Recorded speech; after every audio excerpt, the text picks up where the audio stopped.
High বন্ধুরা, তোমরা সবাই কেমন আছো? আশা করছি সবাই খুব ভালো আছো। তো সময় লাইফস্টাইল ব্লগে তোমাদের অনেক অনেক স্বাগত আর অনেক অনেক ভালোবাসা। তো দেখো, আজ সকাল সকাল আমি এখানে চা বসিয়ে দিয়েছিলাম। সকালের শুরুটা চা দিয়েই করেছিলাম। তারপর আমি চলে এসেছিলাম দুধের সরা নিয়ে। স্নানে যাওয়ার আগে আমি এটা প্রতিদিনই মাখি। আমি মুখে আর কোনো ক্রিম ইউজ করি না, তো এটাই মাখি। তোমরা কি কেউ মেখে থাকো? এরকম যদি থাকো তাহলে আমাকে জানিও। আমি দুধের সর মাখি মুখে, কারণ এটাই আমার সেফ লাগে, বেশ ভালো লাগে তার জন্য। তো সকাল সকাল আমি দুধের সরটা মেখে নিয়েছিলাম। তারপরে চলে যাব স্নানে। তো স্নান সেরে আমি চলে এসেছিলাম। দেখো, আর কিন্তু সিদ্ধার্থ এখনও ঘুম থেকে ওঠেনি। সিদ্ধার্থকে এবার ঘুম থেকে ওঠাতে হবে, কারণ অনেকটাই বেলা হয়েছে, দুপুরে আর ঘুমাবে না। তো এখানে দেখো, পুজোর অনেক কিছু জিনিস রয়েছে। এখানে পদ্ম ফুল, তারপরে এমনি সব জিনিস। তো আজকে বাবাই পুজোটা করবে, তো আমি শুধু আলপনাটা একটু দিয়ে দেব, কারণ আজকে বৃহস্পতিবার ছিল। তো সে কারণে বাবাই বৃহস্পতিবার পুজোটা করে, আর প্রতিদিন বাবাই বেশিরভাগ করে, আমি খুব কমই করি। তো আজকে বাবা করবে। আর এদিকে আমি ভক্তদেরকে জল খাওয়ানোর জন্য এখানে আমার ভাই নিয়ে এসেছিলো এগুলো, ছোলা ভিজিয়ে, তরমুজ, এসব। তো দেখো, আমার আলপনা দেওয়া হয়ে গেছিলো, আর বাবার পুজোটাও হয়ে গেছিলো করা। তো দেখো, এই ঠাকুর ঘরটা বাবা খুব সুন্দরভাবে পুজো করেছে। তো আর এই যে এখানে পুজোর জিনিসগুলো যেগুলো ছিল সব পুজো দিতে চলে গেছে বাবা নিয়ে, এই আমাদের ধর্মতলাতে। তো আমি এখানে লুচি ভাজার জন্য লুচির তেলটা গরম হয়ে গেছিলো, লুচিগুলো আমি ভেজে নিচ্ছিলাম, আর মা বেলে দিচ্ছিলো।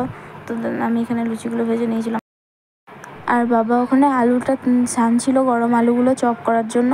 আর দেখো, রোদটা আজকে সেরকম করেনি, তাই ফুচকাগুলো দেখো আমাদের সব রোদে দেওয়ার জন্য মেলা হয়েছিল, কিন্তু রোদটা আজকে সেরকম আসেনি।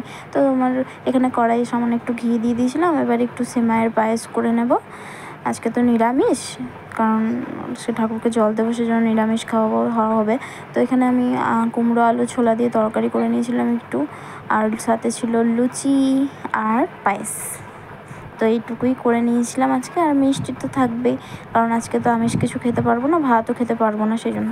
তো আমার এগুলো হয়ে যাওয়ার পর আমরা চলে গেছিলাম সবাই মিলে পুকুরে, কারণ এখানে পুকুরে ডুব দিয়ে স্নান করে আমরা সবাই ঘোড়ার মধ্যে জল নিয়ে নিয়েছিলাম। তারপরে এই ঘোড়ার জলগুলো সবাই কেউ 3বার দিতে পারে, কেউ একবারও দিতে পারে। তো অনেকেই 3বার করে দেয়, তো আমি একবারই দিয়েছিলাম। আমি প্রথম বছরে দিয়েছিলাম 3বার, তারপরের বছরও 3বার দিয়েছিলাম, কিন্তু এবারে আমি আর 3বার দিইনি, কারণ আমরা যখন 3বার করে জল নিয়ে আসি পুকুর থেকে, অনেকটা রাস্তা, তো ততক্ষণে ভক্তরা সবাই চলে যায়। তো দেখো, সবাই মিলে চলে এসেছে ভক্তদের পায়ে জল দিতে। এখানে ভক্তরা সবাই দাঁড়িয়ে আছে, এরা উপোস করে থাকে বলেই এদের ভক্ত বলা হয়। তারপরে সন্ধ্যেবেলায় এদের আরও অনেক খেলা হয়, এখানে ফুল খেলা হয়, তারপর আগুন নিয়ে খেলা হয়। তো এগুলো সব তোমাদের দেখাবো সন্ধ্যেবেলায়। তো এখন রেডি হয়ে চলে এসেছিলাম ধর্ম মন্দিরে। তো দেখো, এখানে অনেক লাইটের ব্যবস্থা করেছিল, আর এই গাছটার এখানে আমরা বসেছিলাম, কারণ এখনও হাতিকে স্নান করাতে গিয়েছিল, এটা নিয়ম।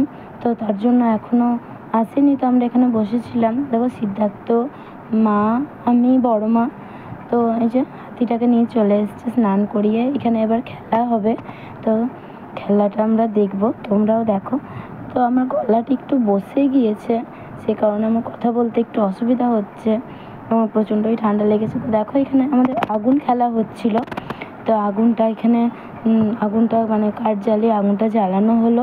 তারপরে কাঠটা দাউ দাউ করে জ্বলে যাবে। তো তারপরে সেই আঙারটা হবে, ওই কাঠের আগুনগুলো নিয়ে দৌড়ে সবাই, মানে ভক্তরা দৌড়ে ওই ধর্ম মন্দিরে যাবে, আর দিয়ে আসবে, আবার যাবে, আবার দিয়ে আসবে। তো এটাই নিয়ম। তো দেখো, সবাই এখন কিছুক্ষণ, যতক্ষণ আগুনটা মানে জ্বলছে দাউ দাউ করে, ততক্ষণ সবাই এরমভাবে ঘুরছে চারিদিকে। তো ঘুরবে, আর সবাই মানে বলছে যে কি জয় ধর্মরাজের জয়, এরকমভাবে বলে। তো দেখো, আগুনটা অনেকটাই নিভে গিয়েছে। তো এখানে আবার ফুল খেলা হচ্ছে। দেখো তোমরা, পায়ের মধ্যে দড়িটা বেঁধে দিয়েছে। তো এই দড়িটা বাঁধার পরে এখানে ফুলগুলো সব ছুটতে হবে ওই ঘরটার কাছে। তো এরকমভাবেই ওরা এই খেলাটা হয়, খুব কঠিনই একটা খেলা। তো তারপরে হবে, এইটার পরে আমরা এটা দেখে নিলাম, তো এটার পরেই শেষ হয়ে যায়।